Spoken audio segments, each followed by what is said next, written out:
जय भीम, नमो बुद्धाय। Equality news में मैं शैला आप सभी का स्वागत करती हूँ। आइए देखते हैं इक्वालिटी न्यूज बुलेटिन में कुछ प्रमुख खबरें।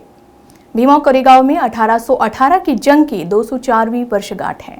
वर्षगांठ मनाने की तैयारियां पूरी हो गई है। भीमा कोरेगांव शौर्य स्तंभ पर बड़ी तादाद में अनुयायी युद्ध में मारे गए लोगों को श्रद्धांजलि देने और अपने पूर्वजों के शौर्य को याद करने के लिए एकजुट होते हैं। हालांकि पुणे प्रशासन ने 4 साल पहले जैसी कोई हिंसा न हो, इसके लिए भीमा कोरेगांव में धारा 144 लागू कर दी है। यहां पर 2 जनवरी की सुबह 6 बजे तक धारा 144 लागू रहेगी। दरअसल 1 जनवरी 1818 को भीमा कोरेगांव में पेशवाओं और अंग्रेजों के बीच युद्ध हुआ था। इस युद्ध में अंग्रेजों की जीत हुई थी। 1 जनवरी को इस युद्ध की 204वीं वर्षगांठ है। बता दें कि कोरेगांव भीमा की जंग की स्मृति में जय स्तंभ बनाया गया है। हर साल यह 1 जनवरी को मूल निवासी बहुजन समाज 1818 की जंग की वर्षगांठ मनाते हैं, जिसमें ईस्ट इंडिया कंपनी के बलों ने दलित सैनिकों के साथ पुणे के पेशवा की सेना को पराजित किया था। महारों की इस विजय की याद में ही यहाँ विजय स्तंभ की स्थापना की गई है, जहाँ हर साल 1 जनवरी को दलित समुदाय के लोग युद्ध में मारे गए लोगों को श्रद्धांजलि देने और अपने पूर्वजों के शौर्य को याद करने के लिए जुटते हैं। इस स्तंभ पर 1818 के युद्ध में मारे गए महार योद्धाओं के नाम अंकित है। इस मौके पर यह स्मृति कार्यक्रमों का आयोजन किया जाता है। मूल निवासी बहुजन समाज इस जीत को उत्पीड़न समुदायों के आत्मसम्मान को वापस पाने की शुरुआत के रूप में मानते हैं। हालांकि पुणे प्रशासन ने 4 साल पहले जैसे कोई हिंसा न हो, इसके लिए भीमा कोरेगांव में धारा 144 लगा दी गई है। यहाँ पर 2 जनवरी की सुबह 6 बजे तक धारा 144 लागू रहेगी। भीमा कोरेगांव शौर्य स्तंभ से शनिवार दिनांक 1 जनवरी 2022 को इक्वालिटी न्यूज पर सीधा प्रसारण दिखाया जाएगा। इसके लिए हमारा free OTT app equality shop download करें। भीमा कोरेगांव शौर्य स्तंभ से शनिवार दिनांक 1 जनवरी 2022 को इक्वालिटी न्यूज पर सीधा प्रसारण दिखाया जाएगा, जिसके मद्देनजर हमारी टीम इस वक्त भीमा कोरेगांव में मौजूद है। आइए जानते हैं उनसे इस वक्त भीमा नदी का इतिहास। दर्शकों, जय भीम, नमो बुद्धाय। हम हैं नववर्ष की पहली संध्या पर, जहां पर पुणे में एक युद्ध हुआ था पेशवा और दलितों के बीच, और उसमें ब्रिटिश हुकूमत भी थी। हालांकि ये युद्ध किस लिए हुआ था, उसके पीछे भी एक बहुत बड़ा कारण है, लेकिन वो भी बताएंगे। उसके पहले हम बता दें कि हम हैं इस वक्त भीमा कोरेगांव की जो भीमा नदी कहते हैं, उसको मैं बताना चाहता हूँ। ये वही ऐतिहासिक नदी है जो एक युद्ध के कारण चर्चा में आई। युद्ध कैसा? युद्ध था पेशवा और दलितों के बीच में। युद्ध था पेशवा दलितों और ब्रिटिशों के बीच में। और ये युद्ध इसलिए हुआ क्योंकि उस वक्त कहा जाता था कि दलितों ने पेशवाओं के साथ आने में बगावत कर दी थी, और कहीं ना कहीं वो ब्रिटिश के साथ उस युद्ध में शामिल होकर एक तरह से अपने हक की लड़ाई लड़ रहे थे। जी हाँ, कभी दलित समाज के जो वीर सिद्धनाथ हुआ करते थे और उनकी सेना हुआ करती थी, वो पेशवा का साथ देते थे, उनको युद्धों में जिताते थे।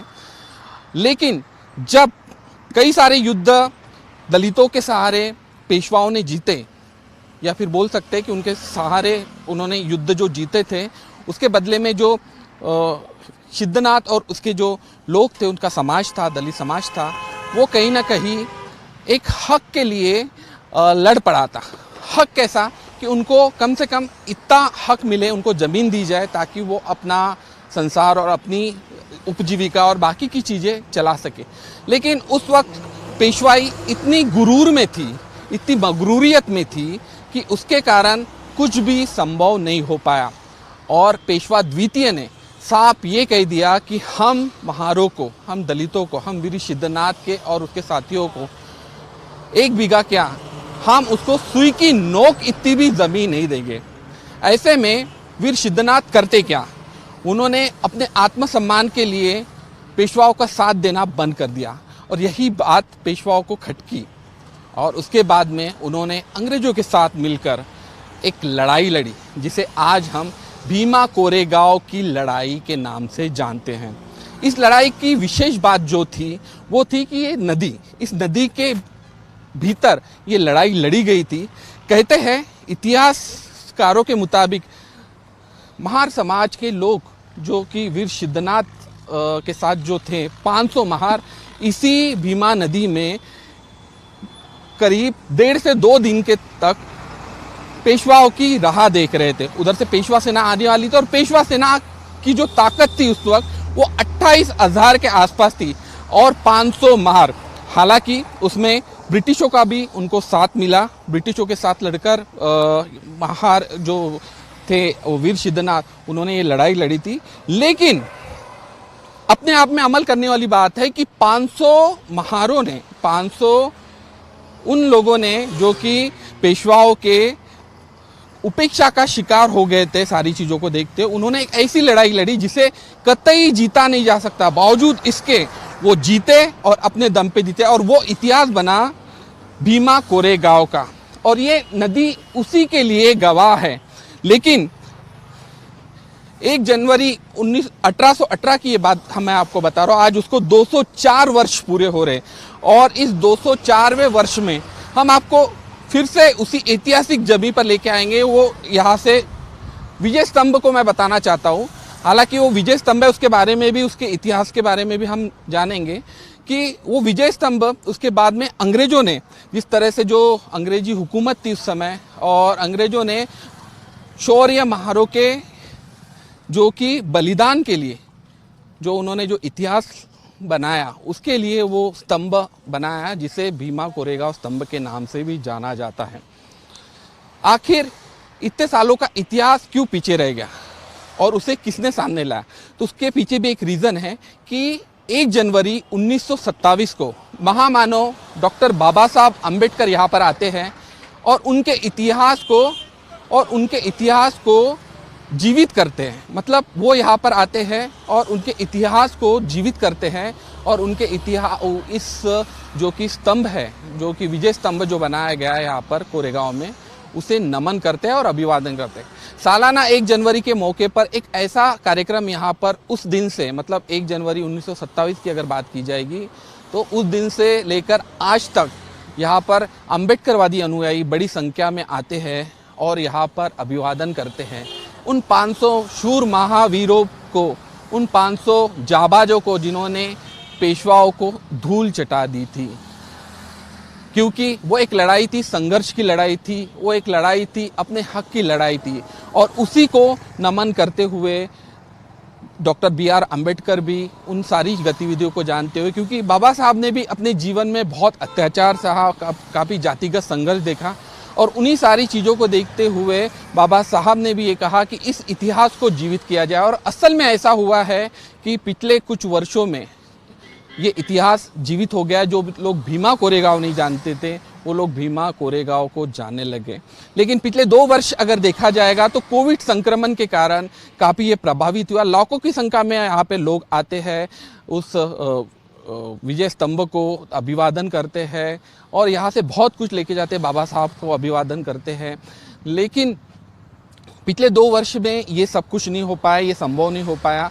और जिस तरह से कोरोना का जो संक्रमण जो हमने देखा उसके बाद में आज फिर इस बार 2022 में अगर कहेंगे, क्योंकि आज 31 दिसंबर 2021 है और कल 22 होने वाली है। 1 जनवरी को यहाँ पे एक तरह का मेला लगता है तो उसको अनुमति दी गई है और एक तरह से अभिवादन करने के लिए शौर्य, जिस तरह से जो शूर महावीर जो महार जो थे सिद्धनाथ और उनके जो सिपाही जो थे वो 500 सिपाही, उनको एक तरह से सैल्यूट करने के लिए यहाँ पर लोग आएंगे।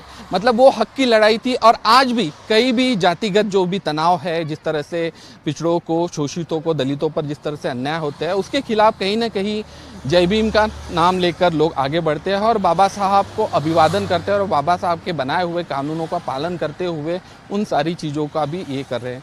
आज भी जातिवाद पूरी तरह से नष्ट नहीं हुआ है। मन मन में, घर घर में और बाकी की चीज़ों में भी देखा जाता है कई सारे जातिवाद की जो कि कहानियाँ जिस तरह से आती है समाचार पत्रों के माध्यम से, मीडिया के माध्यम से, उसी को देखते हुए कहीं न कहीं ये दिन भी मनाया जाता है कि ये संघर्ष की कहानी है, लोग उसे ना भूलें। क्योंकि बाबा साहब ने कहा था कि अपने जो कि समाज का इतिहास जो नहीं जानता वो आगे नहीं बढ़ सकता है, फिर समाज के विकास में वो बाधक हो सकता है। तो ऐसे में इन सारी चीज़ों को, इन सारी गतिविधियों को इसलिए बार बार दोहराया जाता है, इसलिए बार बार आयोजित किया जाता है ताकि समाज पर जो अत्याचार हुआ है, दलितों पर जो अत्याचार और पिछड़ों पर जो अत्याचार हुए हैं, बाबा साहब का जो भी संघर्ष रहा वो इसके जरिए सामने आया। उसी ऐतिहासिक स्थल भीमा कोरेगांव जो कि वहाँ पर हम हैं, और ये नदी इसकी गवाह है कि आज हम आपसे बात कर रहे हैं, क्योंकि बाबा साहब का जो योगदान रहा समाज के लिए वो काफ़ी महत्वपूर्ण रहा। बचपन से जातिवाद उन्होंने देखा था, बचपन से जातिगत संघर्ष देखा था, बचपन से ऐसी चीज़ें देखी थी कि एक पढ़े लिखे सुशिक्षित व्यक्ति के साथ किस तरह से भेदभाव होता है। संकल्प लेते हैं, बुद्ध धम्म को 14 अक्टूबर 1956 को लाते हैं, और उसके बाद में सारी चीज़ों का प्रसार बाबा साहब अपने आप में एक अनोखे व्यक्तिमत्व थे, एक नॉलेज ऑफ उनको सिंबल कहा जाता है। और इतने उच्च शिक्षित व्यक्ति की अगर कहानी अगर याद की जाएगी तो वो यहाँ पर आते थे।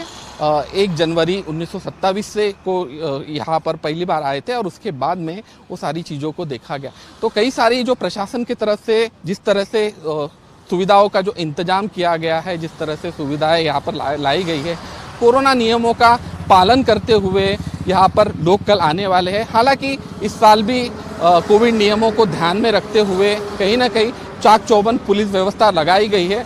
हमारा भी लोगों से यही आह्वान है कि वो यहाँ पर आए और मास्क पहने, सोशल डिस्टेंसिंग का पालन करें और सारे नियमों का पालन करते हुए आगे बढ़े, नमन करें, भीड़भाड़ ना करें, यही हमारा लोगों से आह्वान है। तो भीमा कोरेगांव से आज इतना ही, आपसे फिर मुलाकात होगी, तब तक के लिए जय भीम, नमो बुद्धाय। इक्वालिटी न्यूज बुलेटिन में अभी के लिए बस इतना ही।